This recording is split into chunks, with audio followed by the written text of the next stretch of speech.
Glória a Deus. A gente, quando recebe... Eu não preciso nem cumprimentar os irmãos, que eu os cumprimentei, né? Mas quando a gente recebe uma incumbência de pregar a palavra, uns 2 meses antes, a gente fica assim, tem tempo ainda.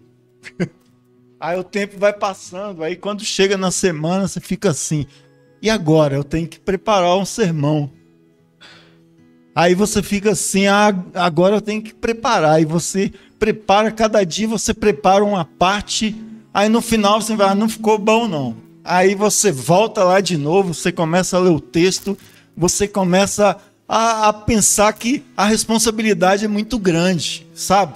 E eu oro a Deus para que essa palavra ela vá de encontro ao seu coração. Foi o que eu orei durante todos esses dias, buscando a Deus para que a palavra que fosse ministrada, apesar de ser uma palavra tão simples, uma igreja que não tem repreensão nenhuma, só tem elogios, né?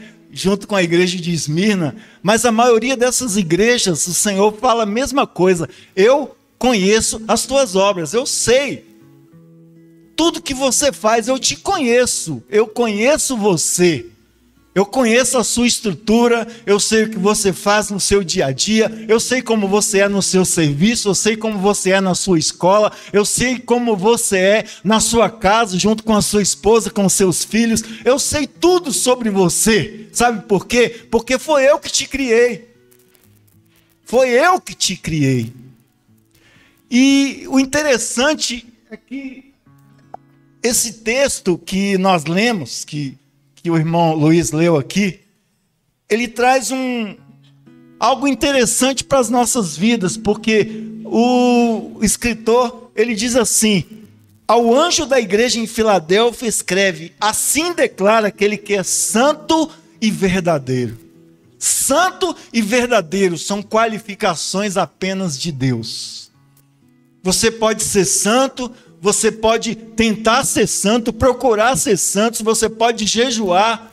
Igual tem uma história de um grande pregador chamado Sadhu Sundar Singh, não sei se já ouviram falar, mas ele escreveu um livro que ele tenta imitar a Jesus em todas as suas circunstâncias. E ele jejua ele resolve jejuar 40 dias fazendo como Jesus fez, só que ele resolve fazer um jejum integral, sabe? Apenas bebendo água, mas quando ele chega no 27º dia, ele cai desmaiado e não consegue mais. Então, ele procurava agradar a Deus em todos os sentidos. Deus é santo e Deus é verdadeiro. O que é ser santo e ser verdadeiro? Eu conheço as tuas obras. O Senhor Jesus, ele diz algo tão interessante, que ele diz assim: eu tenho a chave de Davi. Eu tenho a chave de Davi. O que é essa chave de Davi? Interessante que Jesus, ele se aposta de uma profecia que está no livro de Isaías. E o livro de Isaías, no capítulo 22, conta a história de 2 administradores, 2 mordomos do rei Ezequias. E esses 2 mordomos, um chama-se Sebna e o outro chama Eliaquim. Sabe? E Sebna, ele era um estrangeiro que estava ali no meio do povo de Israel, não fazia parte do povo de Deus, mas de alguma forma ele conseguiu se colocar ali como o mordomo do rei, aquele que abria as portas, aquele que administrava o tesouro do rei. Mas só que esse homem era orgulhoso, ele cometia coisas horríveis e Deus não se agrada de pessoas que cometem coisas horríveis. E Deus fala para ele assim: eis o que eu farei de Sebna, eu abraçarei ele e jogarei ele num lugar deserto e ali ele morrerá. E aí eu estabelecerei um outro chamado Eliaquim, filho de Ilquias. E esse Eliaquim é um homem de Deus, é um homem que verdadeiramente tem dignidade para estar administrando as coisas do rei. E a palavra de Deus diz que Deus fala com ele assim: eu colocarei em suas mãos a chave de Davi, e a porta que ele abrir, ninguém fechará. E a porta que ele fechar, ninguém vai poder abrir. Você entende o que a palavra de Deus está dizendo aqui, querido? Nós somos todos administradores, todos nós aqui. Temos algo a fazer no reino de Deus. Nós somos administradores. Deus nos colocou para administrar algo. E Deus está dizendo aqui que Ele colocou na igreja de Filadélfia, que era uma igreja que aparentemente fraca, ela tinha pouca força, mas Ele coloca diante dela uma porta, e essa porta poderia ser aberta pela igreja. Portas são oportunidades de evangelização. Muitas vezes Deus te coloca num lugar para que você possa ali dar frutos. Eu me lembro que na época da visão celular, né, Davi? Se falava muito um texto assim: floresça onde você foi plantado. Sabe? Floresça onde você foi plantado. E a gente procurava dar fruto de qualquer jeito. Não, eu tenho que abrir mais células, eu tenho que ter pelo menos umas 10 células para mim, né? Para ter um destaque dentro da igreja. Mas isso não é necessário, essas coisas. A Bíblia diz que você deve florescer sim, mas glorificando a Deus em tudo que você faz. A palavra do Senhor diz: Ele é santo. Sabe, Ele colocou uma porta para Eliaquim. Eliaquim era o homem que tinha acesso ao rei. O antigo foi deposto, o antigo mordomo foi deposto, mas Eliaquim é colocado ali no lugar dele, sabe para quê? Para abrir as portas para que as pessoas tivessem acesso ao rei. Você consegue ligar as coisas? Você foi colocado no lugar para que você possa abrir portas para que outras pessoas tenham acesso ao rei Jesus Cristo. As portas foram colocadas para você. Eis que diante de ti eu pus uma porta aberta, o Senhor fala. Interessante, né? Perdendo meus óculos. Aleluia. Eu conheço as tuas obras. Eu conheço as tuas obras. Interessante que o salmista Davi, no Salmo 139, ele diz assim: Senhor, tu me sondas e me conheces. De longe entendes os meus pensamentos. Tu me conheces. O Salmo 139 é um salmo bastante longo, mas tem um momento que ele fala assim: a palavra ainda nem chegou na minha boca e o Senhor já sabe. E ele diz assim: para onde me ausentarei do teu espírito? Para onde fugirei da tua face? Se eu fizer a minha cama no mais profundo abismo, o Senhor lá estás. Sabe?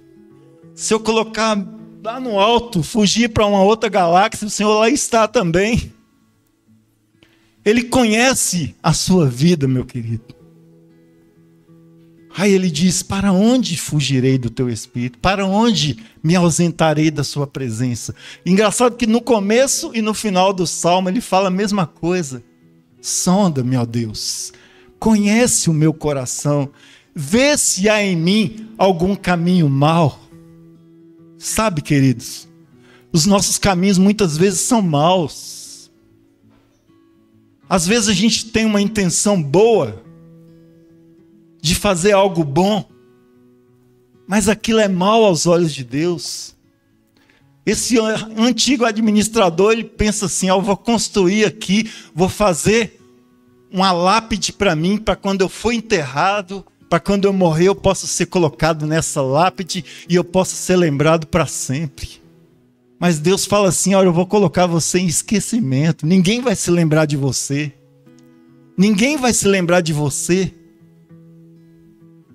Existia um rei, filho de Davi, que reinou de uma forma errada, chamado Absalão. Ele assumiu o reino, mas de uma forma imprópria. E a Bíblia diz que ele construiu um pilar, chamado Pilar de Absalão, está lá até hoje. Mas ninguém o reconhece, porque Absalão é um cara que fazia más obras. Era um cara que fazia muita coisa errada. Não adianta nós querermos ser lembrados das coisas que nós fazemos, muitas vezes com intenções boas, mas o coração está longe de Deus. O que adianta as nossas obras sem a presença de Deus, sem o aval de Deus? Quando ele abre uma porta para a igreja de Filadélfia. Mas ele conhece o coração da igreja de Filadélfia. Porque ele diz: eu conheço as tuas obras.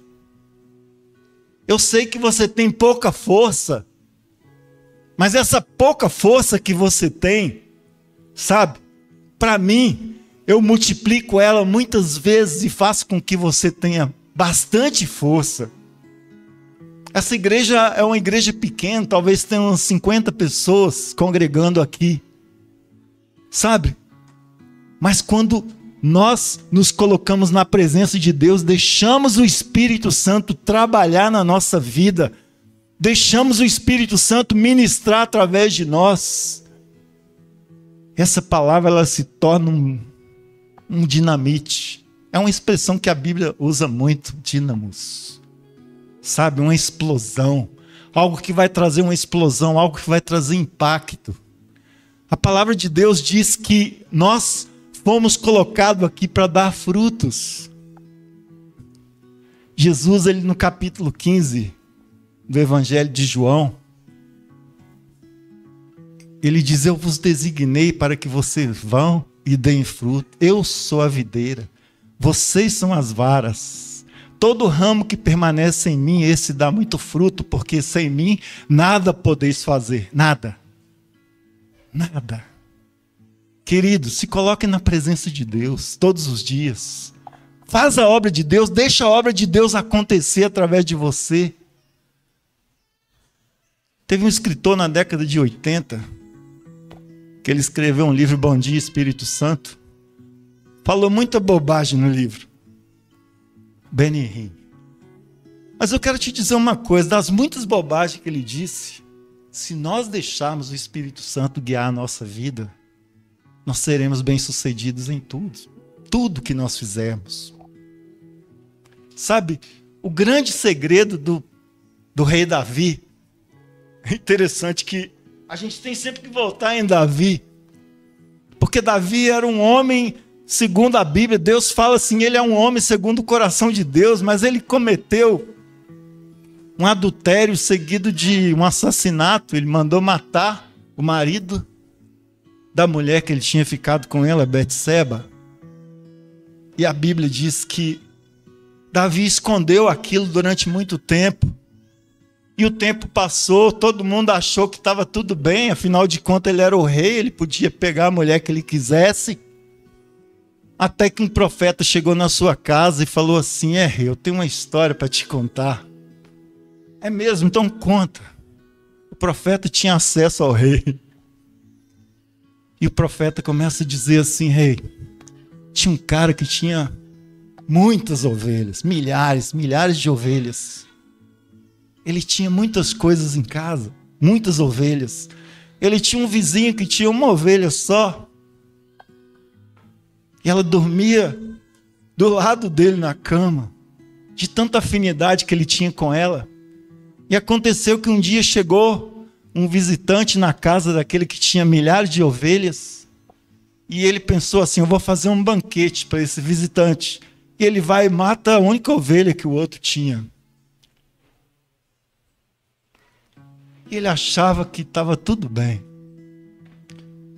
Só que aquilo, irmãos, aguçou o espírito de justiça de Davi.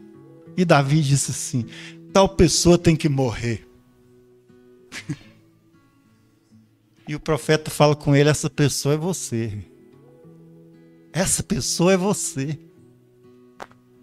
Aí o profeta começa a falar: eu te tirei de trás das ovelhas, te coloquei aqui, você tem muitas mulheres.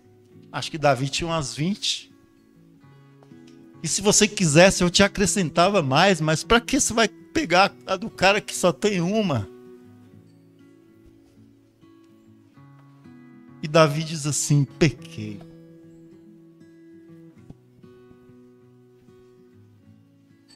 O que fazia de Davi uma pessoa diferente é que ele reconhecia os seus próprios erros. ele dizia: pequei. E o profeta sabia o coração, Deus sabia o coração de Davi. E ele diz também: Deus te perdoou. Só que você vai virar um chifrudo. As pessoas vão pegar as suas mulheres, as suas concubinas. Não da forma como você fez escondido, mas todo mundo vai saber. E assim foi na vida de Davi. Meu amado, eu não sei porque que eu estou falando isso, eu estou falando de uma igreja boa.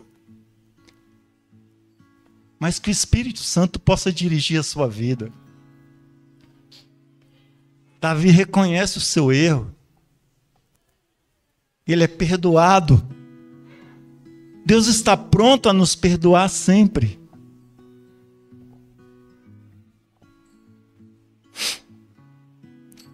Glória a Deus. Eu conheço as tuas obras. Eis que tenho colocado diante de ti uma porta aberta que ninguém consegue fechar. Tens pouca força, mas obedeceste a minha palavra e não negaste o meu nome. Olha esse versículo 9 aqui. Farei aos da sinagoga de Satanás, aos que se dizem judeus e não são, mas mentem, sim, farei que venham adorar prostrado aos teus pés e saibam que eu te amo. Interessante, né? Um dos poucos momentos em que Jesus fala assim: eu amo essa igreja. Sabe? Jesus fala assim: eu amo essa igreja. Eu amo a igreja de Filadélfia. E eu estava lendo isso aqui, eu comecei a lembrar exatamente de Davi, quando ele escreve o Salmo 23. No Salmo 23, Davi diz assim: preparas-me uma mesa na presença dos meus adversários. Unges minha cabeça com óleo, o meu cálice transbordam. Esses aqui se declaravam judeus, mas eram, na verdade, sinagoga de Satanás. E Jesus fala com eles assim: olha, eu farei com que esses caras venham diante de você e se prostrem e saibam que eu te amo. Olha só, que palavra maravilhosa. Você já pensou se Jesus chegasse para você aqui agora e falasse assim: Caio, eu te amo. Deus sabe, e Ele sabe disso. Quando nós cremos, quando nós andamos na palavra de Deus, quando nós caminhamos nos passos do Senhor, Ele olha para nós e diz assim: eu te amo. Eu te amo, Elisane. Eu te amo, Gabriel. Eu te amo.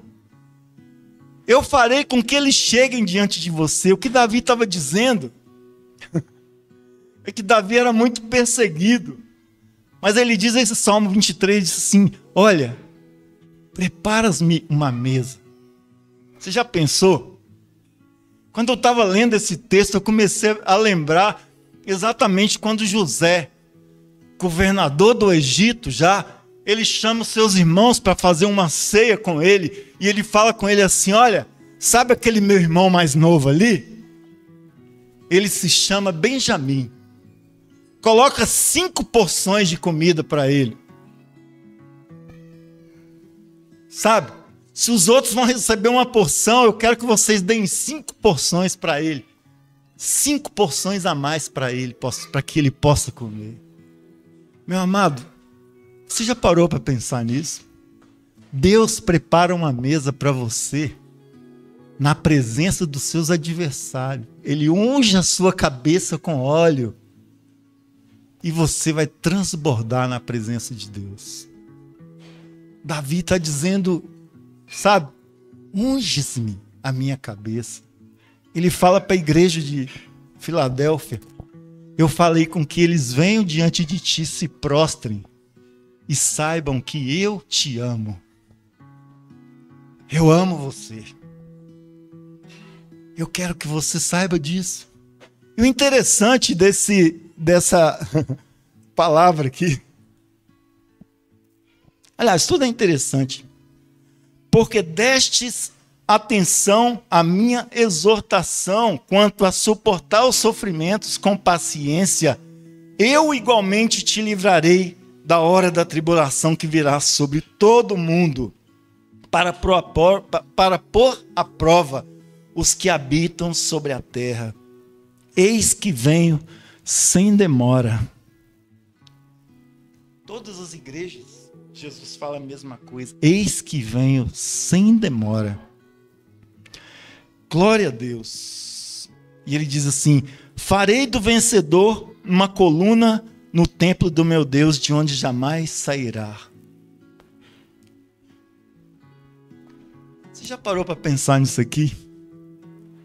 A região da Turquia é uma das regiões que mais tem terremotos no mundo. E quando Jesus fala aqui, eu farei com que você seja coluna do templo do meu Deus, ele está dizendo para você o seguinte: não importa o terremoto que vier. A Filadélfia era o lugar onde mais tinha terremoto na Turquia, onde estava a cidade de Filadélfia. Mas ele fala assim: eis que farei com que você seja coluna do templo do meu Deus. Você sabe o que é uma coluna? Coluna é aquilo que tem sustentação, aquilo que suporta o peso total. E Deus fala para você assim: eu te farei uma coluna. Você é uma coluna. Essa igreja aqui tem colunas. Você quer ser uma coluna, querido? Deus te dá essa oportunidade de ser coluna. Seja uma coluna.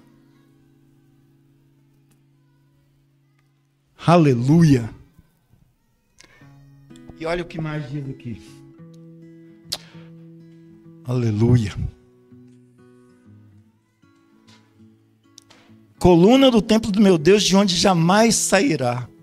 Escreverei nele o nome do meu Deus e o nome da cidade do meu Deus, a nova Jerusalém que desce do céu da parte do meu Deus.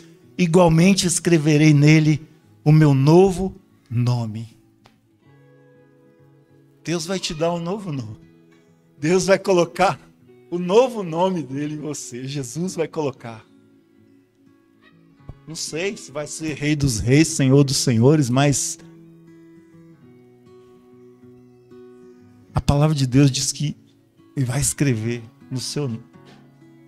Escreverei o seu nome no livro da vida. Sabe, irmãos? Teve uma época em Jerusalém, na época que Israel foi para... que os judeus foram para o exílio da Babilônia.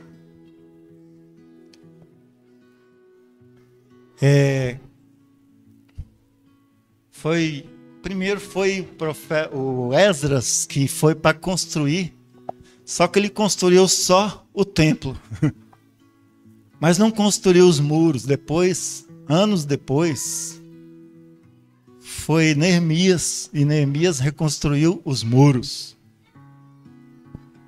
E ali eles foram ver quais as pessoas que podiam habitar na cidade. E aí eles começam a olhar os nomes das pessoas. Você, né? Você não pode porque seu nome não está aqui. Mas a palavra do Senhor diz assim que Ele vai escrever o seu nome em você, porque Ele te conhece. Escreverei neles o meu novo nome, o nome do meu Deus e o meu novo nome. E como dizem todas as outras igrejas, onde a palavra, essas cartas são escritas, diz: quem tem ouvidos, ouça o que o Espírito diz à igreja. Quem tem ouvidos, ouça. Sabe, irmãos, vivemos tempos em que as pessoas não têm ouvido o que o Espírito Santo está dizendo à igreja. Tem muitas pessoas que vivem procurando igrejas onde tem profetas, e chega lá, leva uma profetada e volta desiludido. Mas aqui você vai ouvir a palavra de Deus. Aqui você vai ouvir a palavra de Deus, porque nós procuramos ouvir a voz de Deus, não é, Júnior? Se você quiser ouvir a voz de Deus, esse é o tempo. Deixa que Deus fale com você. Abre a sua Bíblia. Leia todos os dias, sabe? Essa semana eu comecei a ler a história dos reis e comecei a ler toda a história do primeiro rei, né, Saul. Desde o começo do livro de Reis, quando o povo de Israel pede um rei. E a desilusão do povo era muito grande. Porque Samuel, ele chama o povo e fala assim: olha, vocês têm que saber que vocês pecaram contra Deus. Vocês fizeram errado pedindo um rei. Mas Deus resolveu ouvir vocês. E se o rei for fiel a Deus, e o interessante é que você abre, sabe, aquela sequência dos reis ali, a maioria daqueles reis você abre e fala assim: e reinou fulano de tal, e fez o que era mal perante o Senhor. Aí entra o outro e fez o que era mal perante o Senhor. Aí depois entra um e fala assim: ele fez o que era bom, mas mais ou menos. Aí você lê a história de cada um daqueles reis, mas o rei, sabe? O rei que era fiel a Deus, ele serviu a Deus com inteireza de coração. O coração dele era todo de Deus. Todo o tempo que ele foi rei, ele serviu a Deus com o coração. Que assim foram poucos daqueles reis. Os reis de Israel eram uma sequência de erros. Mas os reis de Judá buscavam a Deus porque muitas vezes eles eram orientados por sacerdotes que dizia para eles o que eles deviam fazer. Mas quando o sacerdote morria, o cara caía no pecado. A gente precisa entender que nós precisamos, né? Eu lembro da história do rei Josias. Josias era filho de um rei que foi Manassés, que foi o pior rei de Judá de todos os tempos. E Manassés, ele chegou ao ponto de sacrificar o seu próprio filho a Moloque, a um deus chifrudo lá. E ele fez isso. Depois que Manassés morreu, entrou o rei Josias. E o rei Josias teve que fazer uma restauração, tirar toda a podridão que o seu pai tinha deixado. E ali ele faz algumas restaurações ali, inclusive restaura a Páscoa de novo, que não era celebrada há muitos anos, sabe? E a Bíblia diz que aquele rei Josias, ele começa, né? Um cara chega ali no templo e descobre que existia um livro, olha só, tinha um livro escrito sobre as maldições, imprecações, caso eles falhassem contra Deus, o que iria acontecer. E aquele homem chega e leva para o rei, e o rei se prostra diante do Senhor e pede a uma profetisa lá que ore para que Deus restaurasse o reino dele. E a Bíblia diz que Deus restaura. Sabe por quê, irmãos? Porque quando nós procuramos a palavra de Deus, nós percebemos, nós vemos a nossa própria falha, nós percebemos o quanto nós precisamos do Senhor, sabe? Não adianta, graças a Deus eu já li a Bíblia umas 13 vezes mais ou menos, toda, de Gênesis a Apocalipse, mas se eu parar de ler um dia sequer, eu vou sentir falta, você pode ter certeza disso. Imagina uma pessoa que nunca leu a Bíblia toda, que sofrimento que tem, que dificuldade que tem. Mas quando você lê, quando você conhece, eu estou lendo um livro agora que é antigo, chamado Entendes o que Lês. É um livro sobre hermenêutica e exegética. Sabe? E como a gente aprende com esses livros antigos? É um livro da década de 80. Sabe? E quando a gente começa a ler isso, você vai ler a exegética, como aquela palavra, em que circunstância aquele texto foi escrito, para que você pudesse entender agora. E muitas vezes a gente lê, sabe? E a gente vai aprendendo tanta coisa e você vai assim: eu não sei nada. Eu li a Bíblia 12 vezes, não sei bolufas. Eu estou aprendendo ainda. Imagina uma pessoa que lê tão pouco, mas a palavra de Deus diz aqui que você é instruído. Quem tem ouvidos, ouça o que o Espírito diz à igreja. Você tem abrido o seu coração? Você tem deixado Deus falar com você? Você tem deixado o Espírito Santo, sabe? Tinha uma oração que eu ia fazer hoje antes de pregar. Está escrito lá no livro de Hebreus 4:12. O Júnior lembra que eu lia muito isso quando citava muito esse texto. A palavra de Deus é viva e eficaz e mais cortante do que espada de 2 gumes e penetra até o ponto de dividir alma e espírito, juntas e medula, e é apta para discernir os pensamentos e intenções do coração. Deus conhece o seu coração.